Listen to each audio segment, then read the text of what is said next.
Sharia court in Magajin Gari, Kaduna State on Thursday ordered that two men, Nura Usman and Adamu Dauda, be remanded in a correctional facility for allegedly defecating in a mosque.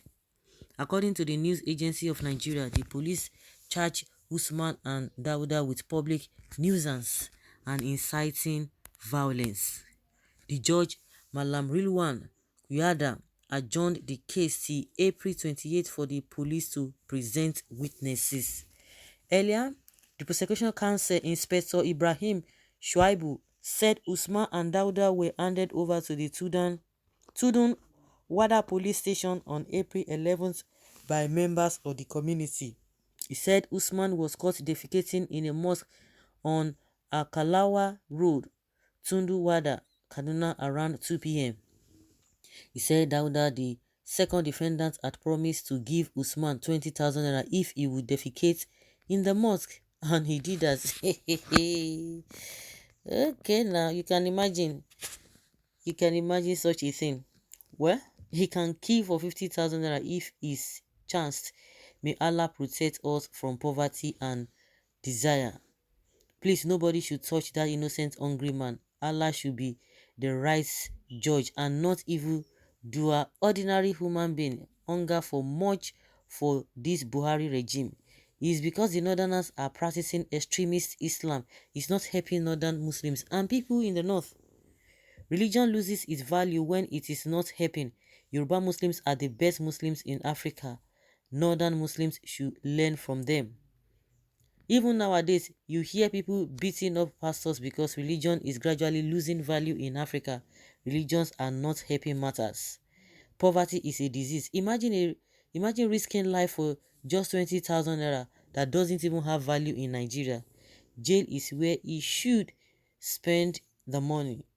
When Isba are busy babbing people, they didn't even notice those with running stomach. What the hell of a person he is.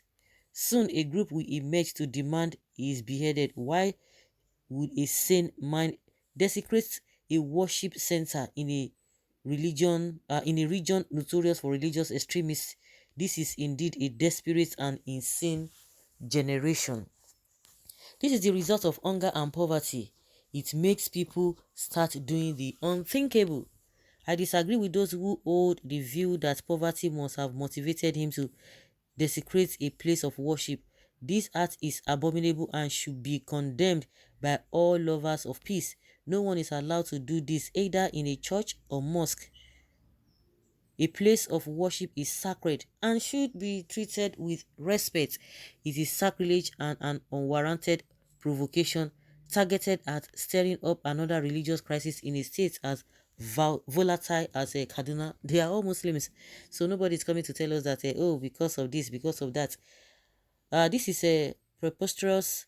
Sorry, but this isn't something worth broadcasting. Really, not broadcasting, but he was going to court. Look, bro, let the truth be told. It happened even in my street last 2 years. It is not a new thing, man. So let's just pray and hope for a better leader.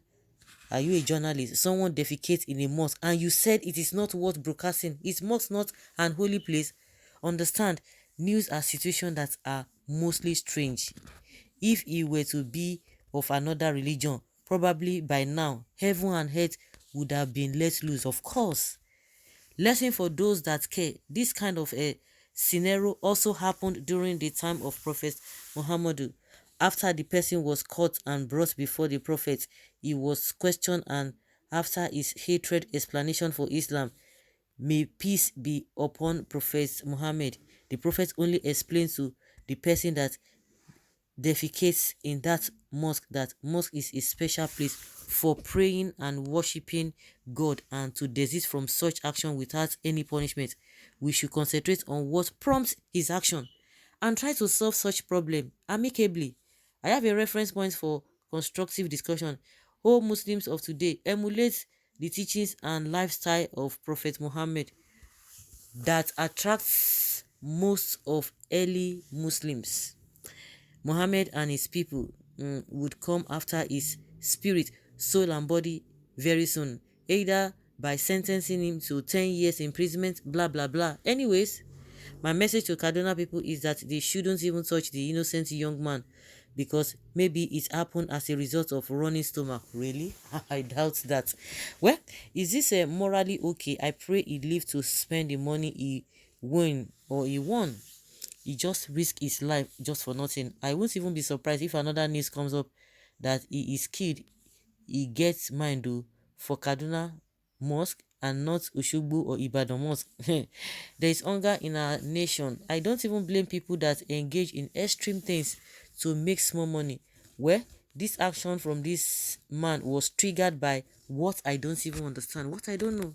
To all the people saying poverty, we seem to forget that there are some line we don't get to cross as a sane human, no matter what. It is what differentiates us from animals. Exactly. Either mosque or church, what he did is wrong. It's not even good. It's not good. It's not good. No matter the reason, it's not good. Whether in church or mosque, even in a public place. In a public place, it is not even right. And that is what we see all over the place. You see people, irrespective of what led him to that, is a different thing altogether. But we see people doing that in a broad daylight, in an open place, in a public place. Is it not abominable? But what has been done about it? Nothing. Firstly, betting is forbidden in Islam, and you use that bet to commit another sin. Stop what you know nothing about. Nobody desecrated a mosque for betting during the lifetime of a prophet Muhammad. The man that urinated in the mosque during the lifetime of our beloved prophet was a bedouin Arab who claimed not knowing the place was a mosque when he started urinating, and the prophet Allah gestured that they should allow him to finish his urination. Okay, can you see the level of poverty in the land? How could a reasonable person commit such an ignoble act against God and humanity because of what? 20,000 naira. Illiterate is a disease. Nigeria is bleeding heavily. What is the difference between who openly defecated in the mosque and those that worship in the mosque with dirty acts secretly? But he was among those who voted for Say Baba. That is how they are hired with little money and brainwashed to keep people and burn their houses. Imagine such an attitude of wickedness in the name of birth. Now wow. Now wow. So guys, let us hear your opinion and have your take on this. Thank you.